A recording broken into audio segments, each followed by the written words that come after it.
গোটা বিষয়টা খুব আনফর্চুনেট। আপনারা বুঝতে পারেন কি একা মেয়ে 17 বছর নাবালিকা, ও আগে ওকে ওকে কেন এখানে আসতে হলো? আমি যত জানি ওনার মা বাবা দুইজনই খুব অসুস্থ বাংলাদেশে। ওদেরকে হুমকি দেওয়া হচ্ছিল। ওরা ভয়েতে মেয়েকে বলেছে কি তুমি ভারতে চলে যাও আমাদের রিলেটিভের পাশে, কেন কি এখানে তুমি সুরক্ষিত থাকতে পারবে না, আমরাও তোমার রক্ষা করতে পারবো না।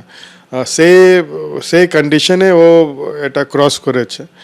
কিন্তু আমরা দেখলাম কি এখন ও কাস্টাডিতে মনে আছে, কোর্টে প্রডিউস করা হবে। তো এটা খুব আনফর্চুনেট। আমরা যাচ্ছি কি ওরা তো নিজে ইচ্ছা থেকে শখে ঘুরতে আসছে না, ওখানে পরিস্থিতি খুব ভয়ঙ্কর, সেই জন্যে নিজেকে বাঁচাতে আসছে। তো এটাই আমাদের অনুরোধ গভর্নমেন্ট অফ ইন্ডিয়াকে, এরকম যে কেস আছে ওটা খুব মতো একটা কনসিডার করার দরকার। ওনাকে রিলিজ করে, ও মেয়েকে রিলিজ করে ওনার রিলেটিভ যে আছে ওনার পাশে পাঠানো দরকার। বাংলাদেশের লাগাতার যেভাবে হিন্দু নিপীড়ন চলছে তার মধ্যেই ফের যুদ্ধজিগির। প্রাক্তন সেনা কর্তাদের পর এবার বাংলাদেশের প্রাক্তন পুলিশ কর্তাদের মুখেও যুদ্ধজিগির। ফের সেভেন সিস্টার দখলের মতন হাস্যকর আস্ফালন করলেন। প্রয়োজনে আমরা ফের যুদ্ধে নামতে তৈরি, এমনই হুঙ্কার দিয়েছেন বাংলাদেশের প্রাক্তন পুলিশ কর্তারা। আমাদের দেশ, আমাদের সার্বভৌম আমরা রক্ষা করে দেবো। আমরা সেভেন সিস্টার হয়ে দেবো।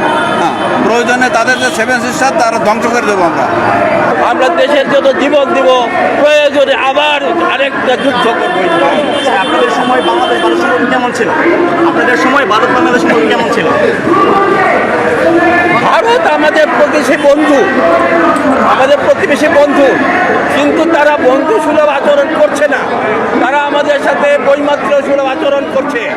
প্রাক্তন সেনাকর্তারা বলছেন 4 দিনের মধ্যে কলকাতা দখল করে নেব, আমাদের সঙ্গে ভারত কেন, আমেরিকাও পারবে না। প্রাক্তন পুলিশ কর্তারা বলছেন যে আমরা প্রয়োজনে আবার যুদ্ধ করব, সেভেন সিস্টার দখল করব। সেই জায়গায় দাঁড়িয়ে প্রশ্ন উঠছে, বাংলাদেশ সরকার থাকতে এই ধরনের বারবার যুদ্ধজিগির কেন উঠছে? এদিকে বাংলাদেশের যুদ্ধজিগির হাস্যকর বলে কটাক্ষ করলেন বাংলাদেশেরই সাংবাদিক। ভারতের সঙ্গে ভালো সম্পর্কে চলতেই হবে বাংলাদেশকে, ওপারে ভারত বিরোধী কার্যকর বন্ধে ইংলিশকে সক্রিয় হতে হবে, মন্তব্য বাংলাদেশের সাংবাদিক সৈয়দ বদরুল এহসানের। এরা কিন্তু ফ্রিঞ্জ বেনিফিট। বাংলাদেশের যে সংখ্যাগুরু জনগণ, এরা কিন্তু যেমন ভারতের ভূমিকা 1971 সালে আমরা শ্রদ্ধা সহকারে স্বীকার করি, এবং আমরা এটাও জানি 1971 সালের যুদ্ধে বাংলাদেশ না হলেও 17,000 থেকে 20,000 ভারতীয় সৈন্য প্রাণ দিয়েছেন। এই যে কথাবার্তা বলা হচ্ছে ভারত বিরোধী স্লোগান, কলকাতাকে 4 দিনে দখল করবে, এগুলো কিন্তু হাস্যকর। এটা কিন্তু আমরা সবাই এগুলো হেসে উড়িয়ে দিচ্ছি।